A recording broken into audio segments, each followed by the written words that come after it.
리피 선데이는 주일 예배 말씀을 가지고 함께 토론하며 말씀의 은혜를 더 깊이 나누는 시간입니다. 리피 선데이를 통해 우리는 두 가지를 꿈꿉니다. 첫째, 주일 예배 말씀이 주중에도 일할 수 있기를. 둘째, 말씀이 우리 삶에서 살아 움직일 수 있도록.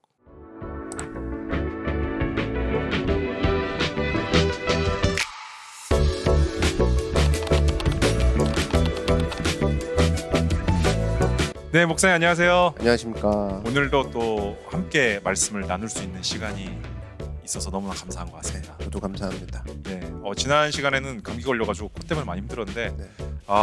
이 참 건강 하나에 일희일비하는 삶이 하나님의 감사한 삶이다라는 걸 좀 많이 느끼는 것 같아요. 그렇죠. 건강 조심하셔야 됩니다. 네, 또 날씨가 갑자기 추워졌는데 또 함께 리피 선데이 들으시는 모든 성도님들도 좀 따뜻하게 입으셔서 감기 조심하시길 바랍니다. 네. 이번 주 말씀은 이제 거룩한 변화를 갈망하라.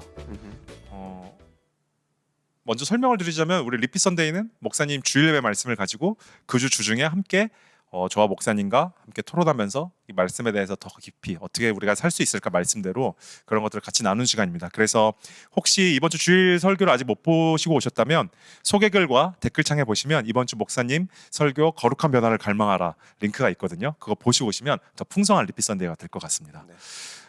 말씀에 대한 디모데전서로 말씀 이번 주는 계속 이렇게 오고 계시다가 갑자기 실질적인 항상 콜투 액션이 있어서 실질적인 걸 가긴 했는데 좀 더 전체 맥락이 다 실제적인 걸로 넘어갔어요. 조금 그런 이유가 있을까요, 목사님? 아무래도 바울 서신 자체가 편지잖아요. 그 편지에 계속 추상적인 내용을 쓸 수는 없고 서신 특징이 벌써 굉장히 구체적인 거거든요. 그러다 보니까 이제 그 내용만 다뤄도 굉장히 현장이 느껴지고 또 현장에서의 문제점이 느껴지고 어떻게 극복할 것인가 이게 다 느껴지다 보니까 아마 그런 내용들이 자연스럽게 나오는 것 같고 우리 또 특별히 젊은이들은 구체적인 거 좋아하지 않습니까? 그랬을 때 제일 지금 우리의 삶 속에서 말씀을 어떻게 붙잡고 나가야 될 것인가 이거를 잘 보여주는 책 중에 하나가 또 디모데서라고 생각합니다. 감사합니다. 이번에 이제 목사님 말씀을 내용을 보면은 이제 네 가지로 통해서 이런 변화를 갈망하라라고 얘기해 주는데 첫 번째는 개인 성품이 변화되고자 하는 욕심을 가져라. 둘째는 교회 생활에 변화를 주는 욕심을 가져라. 셋째는 가정을 잘 다스리려는 욕심을 가져라. 넷째는 사회생활에서 은사를 까먹지 말라라고 말씀을 해주셨습니다. 오늘 이제 네 가지를 막 다 풍성하게 나누게 된 시간이 네네. 우리가 정해진 시간이 있어서 조금 어려울 것 같고 제가 또 느끼면서 받은 은혜를 또 목사님과 같이 나누는 시간이 됐으면 좋겠습니다.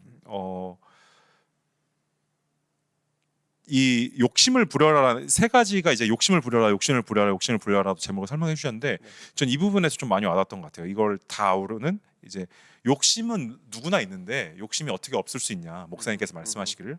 근데 이것이 가치 있는데 욕심을 부려라 크리스찬은. 네. 그랬을 때 이제 교회 생활과 개인 성품과 이런 것들을 하면서 설명해 주셨는데 이 가치 있는데 욕심을 둬라 어떻게 보면 올바른 욕심이죠. 그 방향에 대해서 얘기해 준 게 굉장히 인사이트가 깊었습니다. 맞아요. 그 결과적으로 사람들이 그렇거든요. 아무리 남이 좋다고 하는 거를 내 손에 얻어도 내가 원하는 게 아니면 실망을 해요. 내가 지금 필요한 게 아니면 그것을 부족하다고 느끼는 거죠. 마찬가지로 우리가 세상이 막 좋다고 하는 것들 따라가는데 내 정체성이 벌써 하나님의 자녀로 살고 있다라면 그걸 설사 얻었다고 해도 부족함을 느끼는 순간이 있습니다. 그걸 나중에 가서 깨닫기보다는 나의 정체성이 지금 하나님의 자녀로 살기로 작정했고 또 그렇게 살기로 걸어가고 있는 중이라면 그럼 하나님이 기뻐하시는 가치에 일찍부터 뛰어들어서 거기서부터 싸움을 시작하는 것이 맞다. 그렇게 생각할 수 있을 것 같아요. 네. 네, 그 말씀해 주시면서 오래가고 하나님께 인정받는 맞아요. 네. 걸 위해 정해라라고 하는데 목사님한테 한번 좀 여쭤보고 싶은 것은 아는 분도 있고 모르는 분도 있었겠지만 하나님이 같이 있다는 건 아는 것 같아요. 네. 그렇다면 이게 그럼에도 불구하고 내 욕심, 내가 사랑하는 거를 제쳐두고 하나님을 1순위로 우선순위로 두면서 그 가치를 선택한다는 게 쉽지 않다고 생각이 들거든요. 네. 어떻게 하면 우리가 조금 더 이것들을 잘 선택할 수 있을까요? 이 가치를 가치 싸움을 할 수 있을까요, 혹시? 실제적으로 오늘 요번 설교 때 이제 나왔던 단어 중에 활용이라는 단어를 많이 썼습니다. 활용도. 네. 그러니까 내 욕심이 있고 내가 생각할 때 이거는 중립적이다, 중성적이다. 예를 들면 차나 집이나. 근데 이것에 내가 이것이 사물이라 할지라도 이것이 어떤 성격을 띠고 있지 않는 뭐 예를 들면 직장이라든지 이런 걸 할지라도 주님 활용해 주십시오라는 기도로 연결을 시킨다면 안전한 기도가 되거든요. 근데 이건 내 건데 주님이 언제 뺏어 가시려고요? 주님 저도 누리잖아요. 약간 이런 줄다리기는 사실 주님 자체도 그 기도를 들으실 땐 이해가 좀 안 되실 겁니다. 내가 준 건데. 그래서 일단은 내가 준 건데라는 것을 주님이 혼자 생각하시고 나는 그걸 못 느끼고 계속 가는 것은 사실 정상적인 컨디션은 아니기 때문에 그거를 일단 방지하기 위해서 내게 지금 주신 모든 것들은 하나님이 허락하신 거구나. 감사가 먼저 모든 단계에 있어서 감사가 먼저 회복돼야 되는 것이고 두 번째가 이제 이걸 활용해 달라고. 예를 들면 직장을 얻었어요. 그럼 감사합니다. 기본적으로 누가 주셨는지 난 생각해 보니 주님이시군요. 감사합니다. 그리고 이거를 활용해 주십시오. 이 두 가지만 붙잡아도 저는 여러분이 어떤 가치를 갖고 있든 나는 그 가치가 하나님이 이렇게도 쓰시는구나에 들어갈 수 있을 것 같습니다. 지금 제가 얘기한 직업군 말고도 앞으로 나올 직업군이 얼마나 많을 거고 그리고 없어질 직업군, 사라질 직업군이나 생겨날 직업군 그리고 남들이 생각할 때 이것도 주님이 기뻐하실까 이것도 카운트에 들어가실까라는 굉장히 작은 직업군조차도 이거 활용해 주십시오 하는 순간 그 사람은 하나님의 대사가 돼 버리는 거거든요. 근데 다들 특정 직업을 해야지만 주님께 가치 있는 일일 거야. 뭐 예를 들면 목사를 한다든지 꼭 그것만 생각하고 아니면 나는 회사 다니니까 뭐 그런 건 목사님한테 맡기고 나는 그냥 회사 다니고 그냥 요것만 할래. 그게 절대 아니라는 겁니다. 그래서 내가 갖고 있는 직업이 뭐든 활용해 주십시오. 난 이 자리가 주님께 온 것에 감사합니다. 일단 이 두 가지만 모든 내가 지금 처한 상황에 있다 할지 심지어 만약에 뭐 잠깐 직장을 쉬고 있어요. 이 시간도 활용해 달라고. 그러면 저는 대기업 다니면서 활용해 달라는 기도 안 하는 그런 총수들보다 100배 나은 백수라고 생각합니다. 저는 방금 전에 목사님한테 질문을 드리면서 어떻게 하면 가치 자체를 옮길 수 있을까요? 이렇게 생각을 했는데 목사님께서도 주신 말씀은 지금 하고 있는 일 하나님께서 허락하신 일일 테니 이것들을 하나님과 연결시켜라. 그게 빠른 가치의 연결이라는 게 굉장히 제가 잘못 좀 생각하고 있었다라는 생각이 들 정도로 보세요. 하나님의 원래 첫 번째 직업이라면 그분 아티스트야. 크리에이터라고. 그렇죠. 다 만드시고 만드셨단 말이에요. 시작이 창조권이에요. 그러면 내가 지금 생각할 때 이 직업은 못 쓰실 거야. 이 재능 갖고는 안 될 거야. 이거는 나의 욕망 정도로만 끝낼 거니까 다른 걸 찾아보자라고 고민하는 그 소재 모두가 주님 손에 들리기만 하면 아트로 변한다니까요. 그걸 생각하고 빨리 활용해 주세요라고 드릴 마음만 있다라면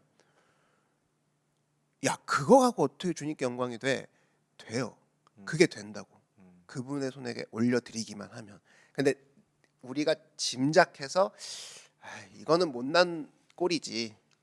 더 좋은 모습으로 드려야 돼. 아니면 더 그럴듯한 직업과 직장으로 영광 돌리지 않고선 난 지금 아무것도 아니잖아는 정말 이거는 그 돈을 못 쓰는 거죠. 그러니까 그 가성비가 완전 떨어지는 삶을 사는 거죠.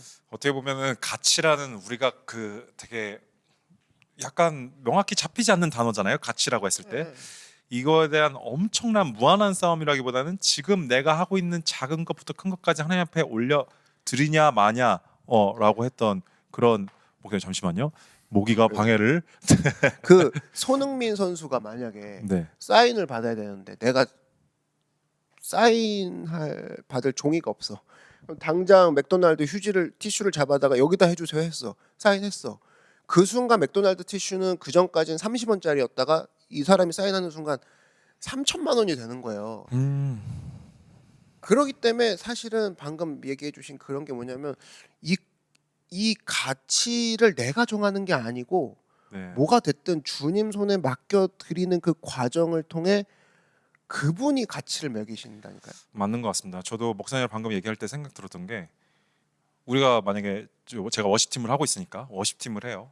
근데 두 사람이 있는데 똑같이 하나님을 찬양하는 일이지만 이 사람은 그 워십을 준비하는 것 자체부터 하나님 앞에 받아주시고 하나님 인도해 주세요라고 한 거랑 그냥 원래 하던 대로 나와서 한 거랑은 이만큼 차이가 있겠죠.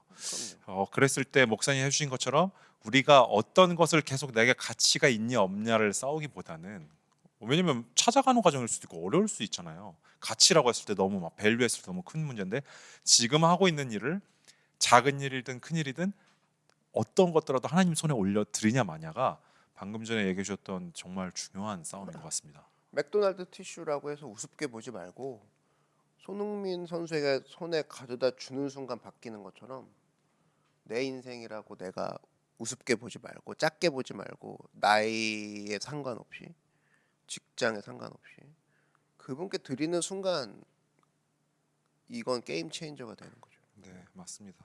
그러면은 이 길을 맞는지 확신이 없을 때라도 올려드리는 순간 주님께서 또 아름답게 인도해 주실 것을 확신하니까. 그럼요. 네. 그런 정도의 모험은 여러분 해보실 만하죠. 네. 남의 모험을 계속 바라보고 살지 않을 거라면. 그렇게 어떻게 보면은 그렇게 목사님 말씀대로 하고 있는 모든 것들을 주님 손에 올려드렸을 때 목사의 첫 번째 얘기해 주셨던 개인 성품이 변화되고자 하는 욕심이 실현이 되는 거고 그렇죠. 교회 생활에 변화를 주는 게 실현이 되는 거고 가정을 잘 다스리려는 욕심까지 실현이 되는 것 같아요. 사실 뭐 개개인으로 들어가면 더 할 얘기가 많겠지만 뭐 가정 하나만 해도 교회 생활도 많겠지만 저는 오늘 요것에서부터 출발되는 게 제일 중요하다고 생각이 듭니다. 교회를 왔을 때 이 가치를 하나님 앞에 올려드리냐가 했을 때 소중한 봉사가 될 거고 소중한 예배가 될 거고 가정에 들어갔을 때 맨날 똑같이 대하던 엄마 아빠 가정 뭐 부부가 될 수 있겠지만 이걸 하나님 앞에 올려드리는 순간 거룩한 집이 될 것이라고 믿습니다.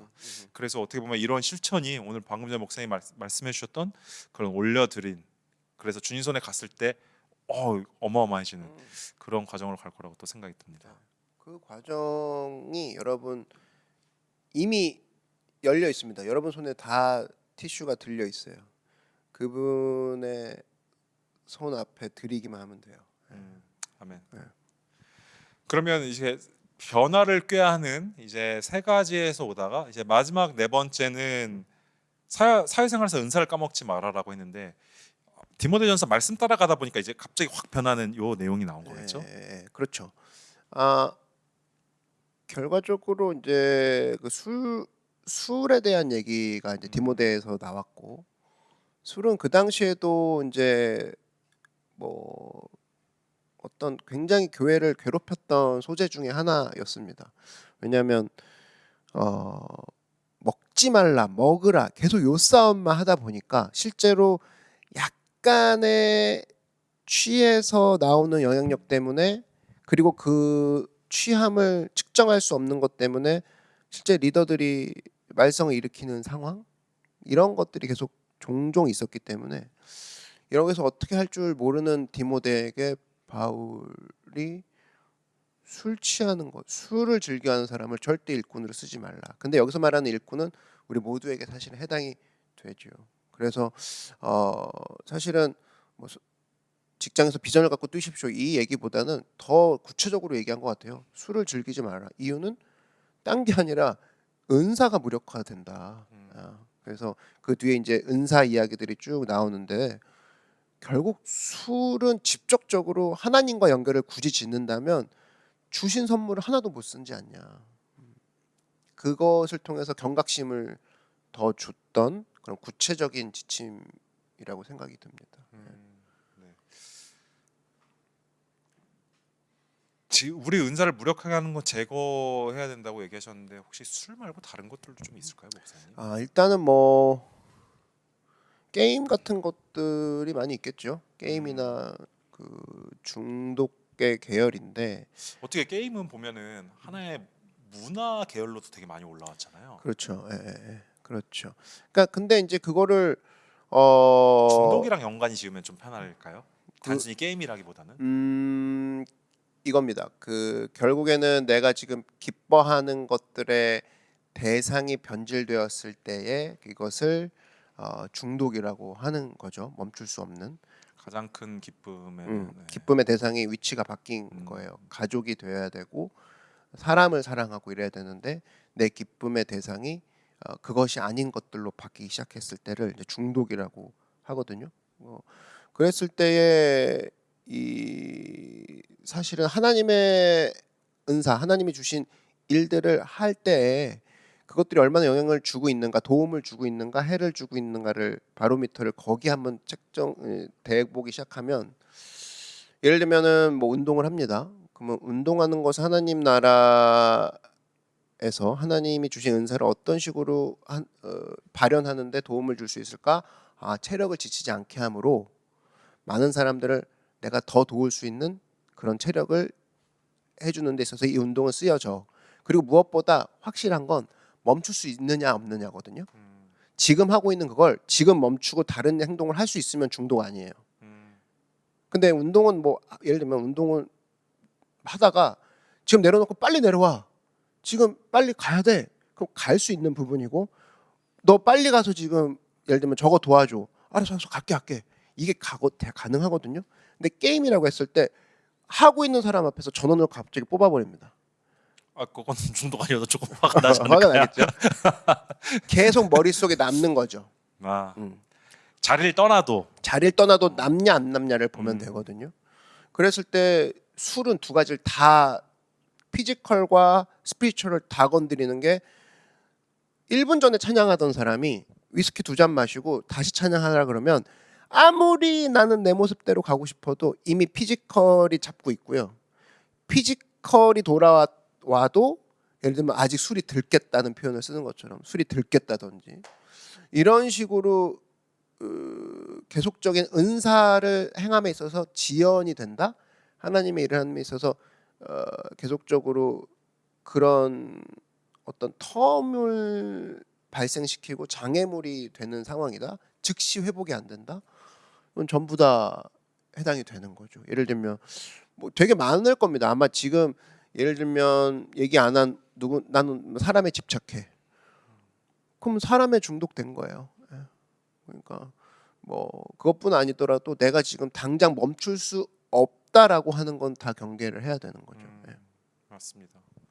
그런 부분들이 이제 은사라고 얘기하셨는데 혹시 목사님 이제 충분히 설명을 해주셔가지고 무력하게 하는 것들을 이제 끊는 거 혹시 그런 것들이 있다라면은 체크 아마 바로 저는 말을 얘기 못할 뿐이지 본인 듣는 순간 딱 생각나는 분야가 있을 그럼요. 거라고 예, 생각이 듭니다. 있죠. 다 있습니다. 그런 부분을 이번 설교를 통해 말씀을 통해 또 결단하셨으면 좋겠고 혹시 은사가 아직 무엇인지 모르겠는 사람들에게 해주실 말씀 있을까요, 목사님?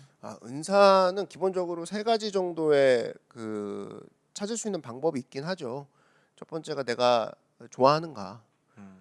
아무리 이제 내가 잘해도 좋아하지 않으면 그 은사가 아니거든요. 예를 들면 사람들이 넌 수학 문제 잘 푼다 그러는데 난 수학을 싫어해. 그럼 은사는 아닌 거예요. 내가 좋아해야 오래 가니까. 또 두 번째는 내가 잘해야 돼요. 노래를 나는 좋아해서 막 부르는데 사람들이 막 귀를 막고 있다? 그건 은사는 아닌 거예요. 그러면 이제 내가 좋아하고 잘하는 거. 이 두 가지를 먼저 일단 여러분이 기도를 시작해야 될 것이고 또 하나는 이게 올바른 것인가. 좋아하고 잘하는데 도둑질이다. 이거는 바르지 않은 거잖아요. 네. 그러니까 좋아하고 잘하고 올바른 것인가. 그리고 이 모든 것들을 통해서 아직 나는 기도도 해보고 잘 모르겠어요라는 분에게서는 제가 진짜 쉬운 방법 알려드릴 텐데 잡았어. 내가 화가 나는 부분이 비전입니다. 저는 이 번역곡 같은 찬송가 찬양 외국곡 번역한 거 볼 때 좀 화가 났었어요 옛날에. 아니 좋은 한국 찬양도 많고 한국 좋은 찬양 인도자들이 얼마나 많은데 외국 곡을 갖고 와서 번역을 해서 왜몇 40% 정도 로스된 가사를 내가 부르고 있다니. 남들은 되게 편하게 부르는데 나는 그게 신경이 쓰이더라고. 그래서 곡을 쓰기 시작했던 거고. 마찬가지로 여러분이 지나가다가 어떤 사람은 그냥 지나가는데 어떤 사람은 저 사람 너무 불쌍해. 근데 계속 생각나고 계속 그런 것들에 대해서 여러분들이 남들은 금방 잊어버리는데 나는 계속 생각이 나는 부분이야. 그럼 그게 비전일 확률이 높죠. 나는 누군가를 돕는 데 비전이 있구나. 그래서 여러분들이 나는 비전이 없다는 사실은 그렇지 않아요. 여러분 비전 있습니다. 내가 화나고 있는 거. 왜 꼭 일을 이렇게만 해야 되지? 그러면 그 사람은 이 워크플로우에 대해서 연구하기 시작하면 불타오를 사람이고, 왜 저걸 저렇게 표현을 왜 저기서밖에 못하지? 더 할 수 있을 텐데. 그럼 그 사람은 아티스트가 되는 거예요. 그 영역에 들어가는 순간. 그러니까 여러분 지금 화나고 있는 거를 한번 찾아보십시오. 그게 비전이 될 가능성이 크고, 그것조차도 주님 나의 지금 이 뭔가 모를 열받음, 답답한 그렇게 보이거든요. 처음에 이 답답함과 열받음도 활용해 주십시오. 그 사실 저희도 그런 거 아닙니까? 왜 교회가 더 왜 나갈 수 없는 것인가? 왜 교회가 더 사람들 사이로 들어갈 수 없는 것인가라고 했을 때, 우린 그 얘기만 하면 막 몇 시간이 되고 얘기하지 않습니까? 우린 거기에 대해서 화가 나 있는 거예요. 그게 비전인 거죠. 그래서 사실은 여러분이 지금 화가 났던 것들만 내가 무슨 얘기 나오면 막 열받아서 얘기할까? 그게 비전이에요. 그거를 추적하십시오. 그러면은 비판적인 것도 하나님과 연결되면은 또 선물로서 엄청나게 또 전진해가는 그런 좋은 비전으로 그럼요. 될 거라고 믿습니다. 그럼요. 이미 네. 그 정도 끌어올 마음이 있으니까 그럼요. 네. 그렇게 또 은사를 알아보셔서 하나님의 나라를 건설하는데 은사가 아름답게 쓰이는 여러분들이 됐으면 좋겠고, 은사를 무력하게 하는 약한 약점인 사람인데 어떻게 없을 수 있겠어요. 목사님이 마지막에 해주셨던 이야기가 기억나요. 이렇게 뭐 가정을 세워라, 교회를 세워라, 성품을 바꿔라, 그리고 은사 무력하는 걸 바꿔라 하는데 마지막에 해주신 얘기가, 우리는 근데 이렇게 완벽한 사람이 아니라 아무도 없다. 그런 사람. 아무도 없다. 완성되어져 간다. 전 이 부분이 되게 와닿았거든요. 예전에 저도 어려운 일들이 생기면은 이 사람이 교회는 다 사람 일이다 보니까 사람 일을 많이 겪다 보면 스트레스를 많이 받았어요. 그리고 뭔가 시스템을 세우면 항상 어렵고 힘들었는데, 요즘은 완성되어져 간다는 생각을 하니까 재밌더라고요. 풀어 나가는 게. 어떻게 풀까? 어떻게 풀어서 나갈까? 뭐 그러면 이제 또 풀어져 나가면 이게 꼭 내게 돼 있거든요. 정보로 남아 있고. 그래서 지금 은사를 무력화하는 것들이 많으시겠죠. 저도 있고 여러분들도 있고. 그리고 또 이런 모든 오늘 목사님께서 얘기해 주셨던 교회 영역에서도 어려움이 있을 수도 있고, 가정 영역에서도 어려움이 있을 수도 있고, 개인 성품에 대해서 어려운 영역이 있을 수도 있고, 그러나 목사님이 마지막에 해주셨던 완성되어져 간다라는 거를 우리가 그 밑에 아래 둔다면, 완성되어져 가는데 잘못된 게 어디 있어요? 조립을 해나갈 때 그 과정이 잘못됐다고 하지 않잖아요. 그렇죠. 레고 완성품 만들 때 그 과정이 있는데 처음엔 뭔지 모른다는 말이죠. 그 과정이라고 생각하시면은 이 모든 것들이 아름답게 하나님 앞에 지어져 가는 모습으로 저는 드러나 보일 거라고 생각이 듭니다. 그래서 그런 마음 가지시고 또 함께 목사님 말씀을 통해서 힘을 얻고 한 주 살아가시는 성도들이 됐으면 좋겠습니다. 목사님 이번 주도 거룩한 변화를 갈망하라라는 말씀을 전해주셨는데요. 마지막으로 성도님들에게 이 메시지를 같이 나눌 수 있는 시간은 또 공식적인 시간이 마지막이잖아요. 또 이렇게 한번 얘기해 주시고 우리 또 인사해 주시면 감사하겠습니다. 원래 거룩한 욕심이라고 표현을 해도 똑같은 메시지일 것 같습니다. 네. 좀 욕심 가졌으면 좋겠어요. 그러니까 내가 욕심 부리는 분야는 분명히 존재하거든요. 근데 욕심의 대상을 2024년도는 나 한번 진짜 예수님 닮아 보고 싶어. 남들은 되게 촌스럽다 그러고 야 무슨 딴 것도 많은데 그런 거를 해라고 하겠지만, 그런 사람들은 나중에 여러분한테 그 얘기 했는지도 기억 못할 겁니다. 그냥 여러분은 나 이번에 진짜 말씀에 대해서 욕심 가져보고 싶어. 나 이번에 진짜 하나님에 대해서 갈망하고 싶어.